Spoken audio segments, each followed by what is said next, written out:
بات میرے آقا صلی اللہ تعالیٰ علیہ وسلم کے معراج، اب یہاں سے سدرۃ المنتہا کے بعد جو مقامات تھے اللہ رب العزت کے حضور جو میرے آقا گئے ہیں، اللہ اکبر، وہ کیفیت کو ہم بیان نہیں کر سکتے، وہ کیسی تھی، وہ کون سی جگہ تھی، اور میرے رب کو میرے آقا نے کیسے دیکھا۔ حضور صلی اللہ علیہ وسلم سے پوچھا بھی صحابہ نے، تو حضور نے اتنا کہا، میں نے میرے رب کو بہت حسین شکل میں دیکھا ہے، لیکن کوئی چہرہ ایسا تھا یا کوئی ہاتھ تھا، کوئی پیر تھا، معاذ اللہ، اللہ کے لیے کوئی جسم ثابت نہیں کر سکتے۔ یہ بھی یاد رکھیں آپ، اللہ کا کوئی جسم ہم ثابت نہیں کر سکتے، کیونکہ جو تمہارے عقل میں آ جائے وہ خدا نہیں ہے۔ اللہ رب العزت کو کوئی احاطہ نہیں کر سکتا، وہ سب کو احاطہ کیا ہوا۔ اب یہاں سے میرے آقا صلی اللہ تعالیٰ علیہ وسلم فرماتے ہیں، مجھے آواز آئی اپنے رب کی طرف سے، اے احمد قریب آؤ، اے احمد قریب آؤ، اے احمد قریب آؤ۔ میرے آقا کا آسمانوں میں احمد نام ہے، زمینوں میں محمد نام، احمد بلایا جا رہا تھا۔ اس کے بعد رب تعالیٰ سے آپ قریب ہوتے گئے، قریب ہوتے گئے۔ حضور صلی اللہ علیہ وسلم فرماتے ہیں، رب ذوالجلال نے اپنے دست قدرت کو میرے سینے پر رکھا، جس کی ٹھنڈک میں نے محسوس کی، اور میں نے دیکھا زمین کے سارے خزانے میرے سامنے کھلے ہوئے تھے۔ میں نے آسمانوں اور زمینوں کی ساری چیزیں دیکھ لیں، اسی وقت میں نے پوری کائنات کو دیکھ لیا۔ اللہ رب العزت جس کے سینے پر دست قدرت رکھے، اب اس سے کون سی چیز چھپی رہے گی؟ اسی لیے میرے عزیزو، ہماری یہ محفل بھی میرے آقا کی نظروں سے چھپی ہوئی نہیں ہے۔ اللہ نے اپنے رسول کو وہ طاقت و قوت اور تصرف عطا فرمایا۔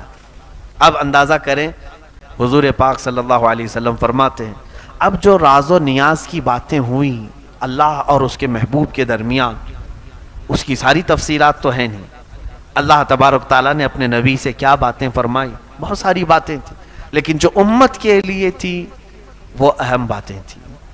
حضور پاک صلی اللہ تعالیٰ علیہ وسلم کو اس وقت میرے رب نے ایک آپشن دیا، اختیار دیا۔ ویسے تو خود اللہ نے بلایا ہے، آج میرے آقا جو مانگتے وہ مل جاتا، اور ملا بھی۔ اندازہ کرے، حضور صلی اللہ علیہ وسلم سے رب تعالیٰ یہ فرما رہا ہے، اے محبوب، آج تمہاری کوئی حاجت ہو تو بیان کر دو۔ اگر رسول پاک صلی اللہ علیہ وسلم، کیونکہ میرے آقا نے کبھی یہ نہیں کہا کہ مولا مجھے اب کسی چیز کی حاجت نہیں، بلکہ ہمیشہ ہم تیرے محتاج ہی ہیں۔ یہ وہ زمانہ تھا جب مکہ والے ستا رہے تھے، یہ وہ زمانہ تھا جب مکہ والے صحابہ کو گھسیٹا کرتے تھے، حضور پر سوشل بائیکاٹ کے قانون لگائے تھے، بہت ساری پابندیاں کی تھیں، پریشان کیے ہوئے تھے۔ میرے آقا صلی اللہ تعالیٰ علیہ وسلم اللہ تعالیٰ سے یہ عرض کرتے کہ مولا یہ ساری کلفتیں آزاد ہو جائیں، مکہ میں بڑا محل مل جائے، عیش سے میرے سارے ساتھی، میرے صحابہ زندگی گزارے۔ حضور صلی اللہ تعالیٰ علیہ وسلم سے جب رب تعالیٰ نے فرمایا، اے محبوب، آج تمہاری کوئی حاجت ہے تو بیان کرو، میرے آقا صلی اللہ علیہ وسلم نے فرمایا، مولا ایک حاجت ہے میری، ایک حاجت ہے میری۔ تو رب نے فرمایا، کہو میرے محبوب۔ میرے آقا نے عرض کیا، مولا میری امت کی بخشش میرے حوالے کرتے، میری امت کو میرے حوالے کرتے۔ رب حب لی امتی، جس کا مطلب یہ ہوتا ہے، حب لی، مجھے دے دے میری امت۔ جو نہ بھولا ہم غریبوں کو رضا، یاد اس کی اپنی عادت کیجئے۔ جو نہ بھولا ہم غریبوں کو رضا، یاد اس کی اپنی عادت کیجئے۔ جانتے ہیں آپ، آج اسی شب معراج کے واقعے کو ہم نمازوں میں ادا کرتے ہیں، التحیات ہم پڑھتے ہیں، التحیات للہ والصلوات والطیبات۔ اس کا مجموعہ پورا فقہاء نے فرمایا، جب نبی اوپر جا رہے تھے میرے رب کے حضور، تو یہ پڑھتے ہوئے جا رہے تھے، التحیات للہ والصلوات والطیبات، جس کا مطلب ہوتا ہے تمام پاکیاں اللہ تیرے لیے، تمام ستھرائیاں تیرے لیے، ساری تعریفیں تیرے لیے۔ جب حضور نے یہ جملہ فرمایا تو رب تعالیٰ نے جواب میں یوں فرمایا، السلام علیکہ ایھا النبی ورحمۃ اللہ وبرکاتہ۔ دیکھیں سلام کون کر رہا ہے؟ میرے نبی کو اللہ خود فرما رہا ہے، اے نبی تم پر سلامتی ہو اور اللہ کی رحمت اور اس کی برکت۔ حضور کو سلام ملا کس کی طرف سے؟ اللہ کی طرف سے۔ اور اس کے بعد حضور صلی اللہ علیہ وسلم نے پھر دوبارہ یوں عرض کیا، دیکھیں یہ بھی موقع کیسا ہے، میاں اگر ہمیں کوئی بڑا آدمی سلام کر لے تو ہم کیا سوچیں کہ اب ہماری حیثیت بڑھ گئی، کسی اور کو یاد کریں نہ کریں. مگر حضور پاک صلی اللہ تعالیٰ علیہ وسلم کو جب اللہ نے سلام فرمایا تو حضور آگے بڑھ کر یوں عرض کرتے ہیں والسلام علینا وعلی عباد اللہ الصالحین. مولا صرف مجھ پر نہیں، میری امت کے سارے گنہگاروں پر بھی تیرا سلام اور صالحین بندوں پر بھی تیرا سلام ہو. میرے آقا کہاں ہمیں فراموش کیے، کہیں ہمیں بھولے ہیں میرے آقا؟ رسول کریم صلی اللہ علیہ وسلم نے ہمیں کسی جگہ پر چھوڑ دیا ہے؟ اے میرے عزیزو، اللہ کے حبیب صلی اللہ علیہ وسلم نے جب یہ عرض کیا، سارے ملائکہ سن رہے تھے اللہ کا کلام اور نبی کا یہ کلام. حضور نے پہلے کیا کہا اللہ کی تعریف میں؟ التحیات للہ والصلوات والطیبات. تو رب تعالیٰ نے فرمایا السلام علیکہ ایھا النبی ورحمۃ اللہ وبرکاتہ.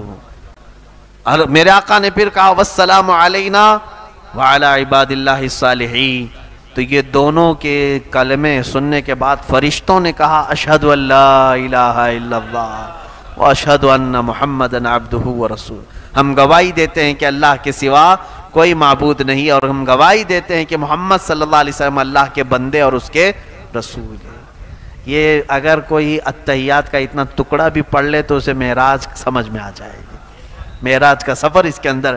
ہم نمازوں میں اتحیات میں بیٹھے تو یہ منظر تصور میں لے کے آنا چاہیے. یہ منظر تصور میں لے کے آئیں کہ رسول پاک نے یہ جملے ادا کیے تھے، پھر میرے مولا نے اپنے نبی کو سلام کیا تھا، اور اس کے بعد میرے آقا نے ہم غریبوں کو یاد کیا تھا، پھر فرشتوں نے سب شہادت بیان کی تھی.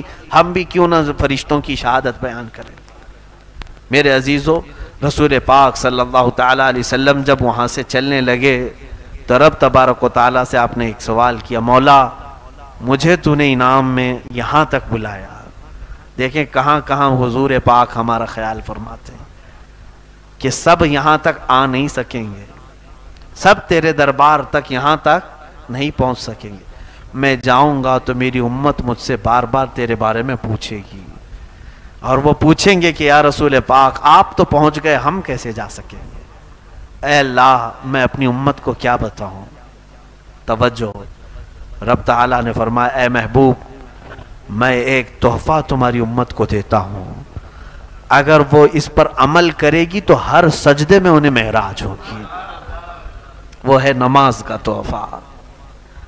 اللہ رب العزت نے 50 نمازیں فرض کیں امت محمدیہ پر. کہا کہ رسول یہ لے جائیں 50 نمازیں اپنی امت کو پڑھنے کا حکم فرمائیں کہ وہ دن اور رات میں 50 نمازیں پڑھیں. میں سوچتا ہوں ہیں تو گھنٹے 24، اگر 50 نمازیں فرض ہوتی تو آدھے گھنٹے سے پہلے اذان ہونے لگ جاتی. نہیں، 24 گھنٹے میں اگر آدھے گھنٹے پر بھی ہو تو 48 نمازیں ہوتی، پھر 2 بج جاتی تھی. 50 نمازیں 24 گھنٹے میں کیسے ادا کرتے؟ بڑا مسئلہ تھا. اللہ رب العزت نے بھی ظاہر سی بات ہے وہ بندوں پر عسر تکلیف تو نہیں چاہتا، حرج میں نہیں ڈالتا. مولا اتنا ہی دیتا ہے حکم جتنا بندے اٹھا سکتے. تو جب یہ آدھے گھنٹے میں نماز، ہر آدھے گھنٹے میں کہاں سے آئے گا بندہ؟ رب بھی جانتا ہے، لیکن پھر فرض کیا کیوں؟ اس کی بڑی حکمت ہے. حضور صلی اللہ علیہ وسلم وہ 50 نمازیں لے کر کے آئے. یہ کسی آسمان پر حضرت موسیٰ علیہ السلام سے ملاقات ہوئی. موسیٰ علیہ السلام بھی 6 یا 5ویں آسمان پر حضرت حضور صلی اللہ علیہ وسلم سے ملاقات کی اور پوچھا کہ کیا آپ کی بات ہوئی؟ حضور نے بتایا، کہا میری امت کو اللہ نے 50 نمازیں عطا کی. موسیٰ علیہ السلام نے کہا اے رسول واپس جائیں اپنے رب سے کہیں کہ کم کر دے، آپ کی امت اتنا نہیں کر پائے گی. کیا کہا حضرت موسیٰ علیہ السلام نے؟ آپ کی امت نہیں کر پائے گی. اب یہاں دیکھیں میرے آقا کے علم غیب پر سوال کرنے والے ہیں. آج 5 وقت کی نمازیں پڑھ رہے ہیں کہ 50 پڑھ رہے ہیں؟ 5 پڑھ رہے ہیں نا. موسیٰ علیہ السلام کو یہ کیسے معلوم تھا کہ امت 50 نہیں پڑھ پائے گی؟ جب موسیٰ علیہ السلام کو یہ غیب کا علم تھا تو میرے نبی کو کتنا غیب کا علم ہوگا؟ موسیٰ علیہ السلام ہی نے تو کہا. حضور صلی اللہ علیہ وسلم گئے رب تعالیٰ سے عرض کیا مولا اس میں کچھ کم کر دے. 5 کم ہوئی، 45 لے کر آئے. پھر موسیٰ علیہ السلام نے روکا، کہا اور کم کرائے. 9 مرتبہ حضور کا جانا آنا ہوا ہے. کتنی مرتبہ؟ 9 مرتبہ حضور صلی اللہ علیہ وسلم رب تعالیٰ کے حضور جاتے، کم کراتے آتے۔ اب یہاں پر بھی بعض مفسرین نے لکھا ہے کہ ایک ہی بار میں ڈائریکٹ 45 کم کرا کے آ جاتے۔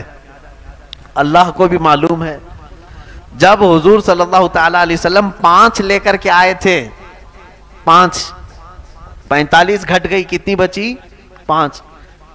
تو حضرت موسیٰ علیہ السلام نے پھر کہا اور جائیے کم کرائیے، تب میرے آقا نے کہا اب مجھے شرم آ رہی ہے، اب حیا آتی ہے، اس سے کم کراؤں۔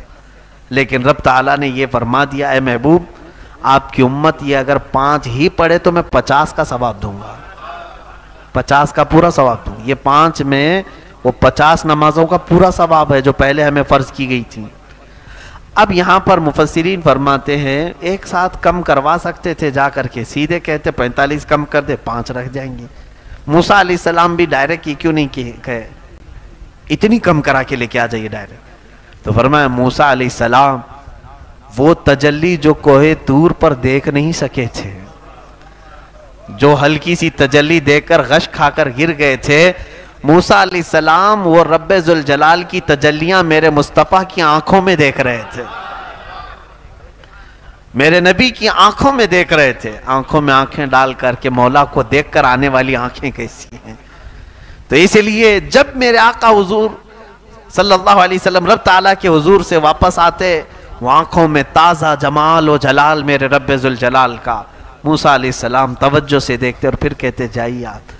حضور صلی اللہ علیہ وسلم کا معاملہ یہ تھا، اپنے رب کے حضور جتنی بار جاؤں کم ہی ہے، بار بار ملاقات کروں، اور رب تعالیٰ یہ چاہتا ہے کہ میرا محبوب آئے جائے آئے جائے۔